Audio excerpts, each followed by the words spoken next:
Hey guys, this is Mukesh. So welcome you all. So today we are going to talk about cloud computing. यह second lecture है. First lecture आप मेरे YouTube के channel में जाकर देख सकते हो. ओके. और मैं आई लिंक का बटन यहाँ पर डाल दूँगा. सो वहाँ से भी आप देख सकते हो. ओके. सो हम चलते हैं सेकंड लेक्चर की तरफ. Friends, friends, Azure cloud computing होता क्या है वो तो हमने देख लिया.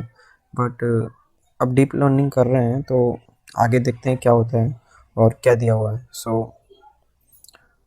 ये सम एग्जांपल्स हैं जो क्लाउड प्रोवाइडर हैं, सब कंपनी से, जो कि अभी हम पढ़ रहे हैं माइक्रोसॉफ्ट एजर. ये भी क्लाउड कंप्यूटिंग है जो सर्विस प्रोवाइड करती है क्लाउड कंप्यूटिंग के लिए. एक अमेजोन है, AWS, गूगल है, IBM है, रेक्सपेस है, GoDaddy. बहुत सारी कंपनीज हैं जो क्लाउड प्रोवाइडर हैं. आगे चलते हैं हम. क्लाउड कंप्यूटिंग सर्विस कैसे प्रोवाइड करते हैं, वो कैसे वर्क करता है वो देखते हैं हम. कंप्यूट पावर, जैसे कि मान लीजिए लिनक्स सर्वर है या वेब एप्लीकेशन है, use for computing and processing task, जिसमें टास्क प्रोसेस होते हैं. ओके. एंड इसमें वर्चुअल असिस्टेंट, वर्चुअल मशीन का भी यूज़ किया जाता है, वो हम आगे देखेंगे अभी. स्टोरेज तो आपको पता ही होगा, जिसमें आप लैपटॉप्स में या पीसीज में फाइल्स रखते हैं, अपना डेटा रखते हैं, उसको स्टोरेज बोलते हैं. उसमें फाइल्स और डेटाबेसेस होते हैं. All that thing are available in that. Networking मतलब जो सिक्योर कनेक्शन होता है जो between cloud provider and company के बीच में जो सिक्योर कनेक्शन होता है उसको नेटवर्किंग बोलते हैं. Analyst such as visualising temporary and performance data, ये भी एक विजुअलाइज एनालिस्टिक है. जैसे कि हम किसी चीज़ का एनालाइज करते हैं, उसी तरह एनालिस्टिक का भी एक टॉपिक है, वो भी हम आगे अभी देखेंगे. कंप्यूट पावर के बारे में हम जानेंगे. व्हेन यू सेंड ईमेल, मान लीजिए आप कोई ईमेल सेंड करते हैं या कोई रिजर्वेशन करते हैं by using internet, bill pay करते हैं, वो सब क्लाउड कंप्यूटिंग में होता है. By using their servers and they process each request and recording and response, give a immediate response. Okay. बहुत फास्ट है. इमीडिएट रिस्पॉन्स मिलता है, इसीलिए क्लाउड कंप्यूटिंग का यूज़ किया जाता है. When you build a solution using cloud computing, you can choose how you want to work to be done based on your resources and needs. मान लीजिए अभी आपकी कंपनी में अभी कम डेटा है, बट आगे जाकर ज़्यादा डेटा हो, तो वो आप क्लाउड कंप्यूटिंग का यूज़ करके वहाँ पर वर्चुअल मशीन बाय कर सकते हैं, या कंटेनर्स या सर्वरलेस कंप्यूटिंग भी बाय कर सकते हैं, जिसमें आपको अलग अलग तरह की सर्विस प्रोवाइड की जाएगी. कंप्यूटिंग पावर के 3 टॉपिक होते हैं: virtual machine, containers and serverless computing. Okay. We are going to talk about now virtual machine. What is virtual machine? मान लीजिए जो क्लाउड प्रोवाइडर है run your virtual machine on physical server, okay, in their data centre. उसके data centre पर वो आपको virtual machine देता है, जो often sharing servers with VMS virtual machine secure. Okay. Isolated and secure, ये आइसोलेटेड और सिक्योर होता है, इसीलिए वर्चुअल मशीन का ज़्यादा यूज़ किया जाता है. With the cloud you can have a virtual machine ready to go in a minute and less cost than a physical computer. Okay.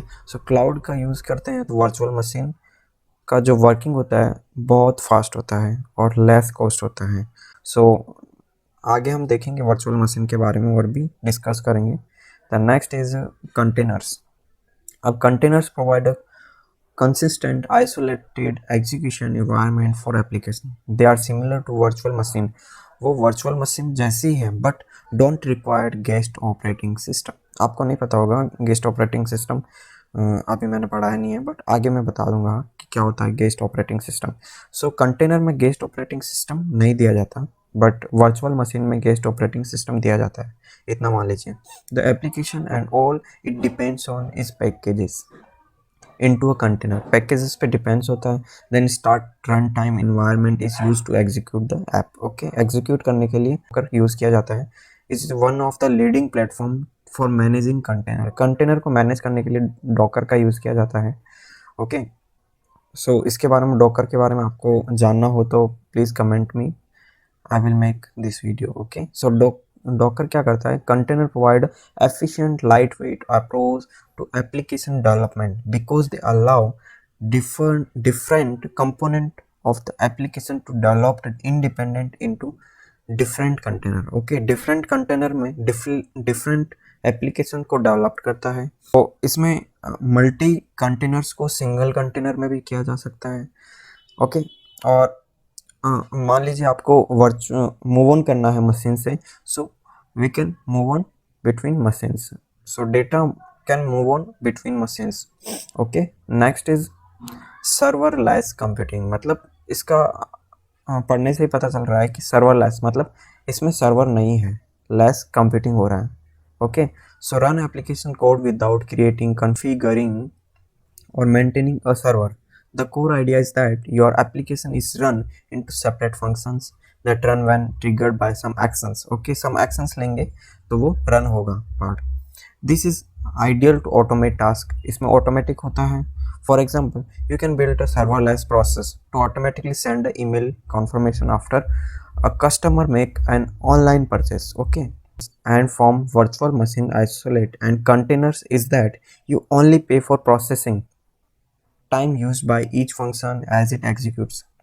So serverless computing में क्या होता है कि जितने टाइम आपने प्रोसेसिंग किया है, ईच टाइम प्रोसेसिंग फंक्शन की एग्जीक्यूशन की है उतना ही पे करना होता है. और वर्चुअल मशीन्स और कंटेनर्स में are charged while they running even if the application on them are ideal. Okay, so ideal हो फिर भी वहाँ पर चार्ज हो, वर्चुअल मशीन्स में और कंटेनर्स में चार्ज लिया जाता है. This architecture doesn't work for every app. So every app के लिए ये वर्क नहीं करता है. But when the app logic can be separated in independent unit, you can test them separately. हम separately टेस्ट कर सकते हैं उसको. Okay, update them separately, launch them in microseconds में launch कर सकते हैं, making this approach the fastest option for development. So serverless computing का ये सबसे बड़ा बेनिफिट है. ओके, सो नेक्स्ट नीचे फिजिकल हार्डवेयर तो सब में प्रोवाइड किया गया है. एज अ क्लाउड कंप्यूटिंग है तो फिजिकल हार्डवेयर तो होगा ही सब में. ओके, होस्टिंग ऑपरेटिंग सिस्टम भी सब में होगा. हाइपरविजर कंट्रोलर है, इसमें हाइपरविजर कंट्रोलर है.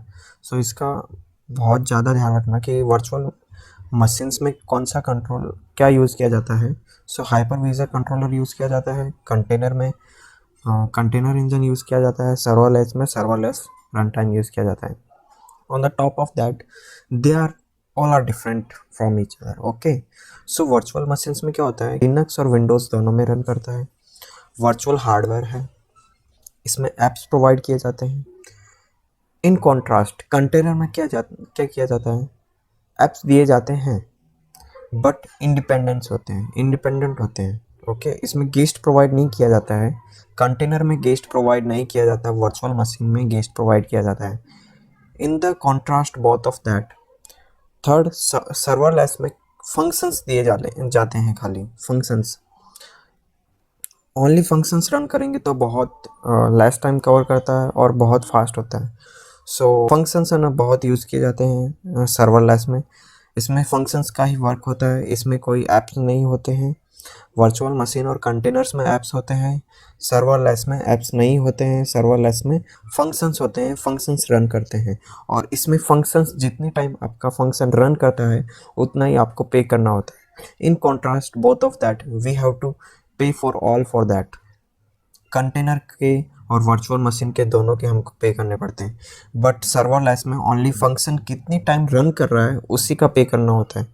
ओके, सो कंक्लूजन में हमें पता चल गया है सब कुछ. So next is storage. So storage बहुत यूज किया जाता है.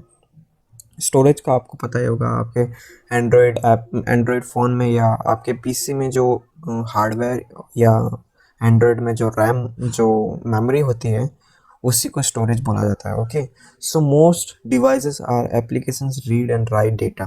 Here some examples. So buying a movie ticket online. So cloud computing में क्या होता है, जो हम बाय करते हैं उसकी टिकट ऑनलाइन प्रोवाइड की जाती है। टेकिंग अ पिक्चर, एंड्रॉयड में देख लीजिए, पिक्चर हम टेक करते हैं वो अपनी मेमोरी में स्टोर हो जाती है। Sending a mail, mail send करते हैं वो भी अपने मेल में स्टोर हो जाता है, जो भी मेमोरी में स्टोर हो जाता है।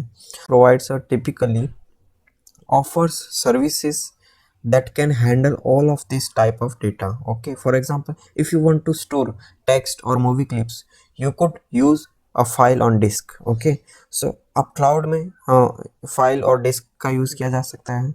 So the advantage of the cloud storage is that using a cloud based data storage is so you can scale to meet your needs. जितनी नीड होगी वही उतना ही आप यूज़ करोगे।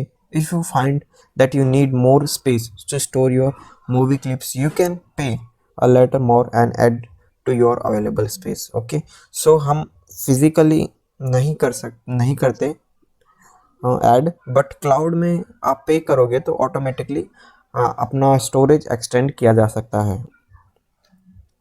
Friends, thank you for listening and next lecture में हम आगे चलेंगे इसके बाद में। So friends, thank you for listening me and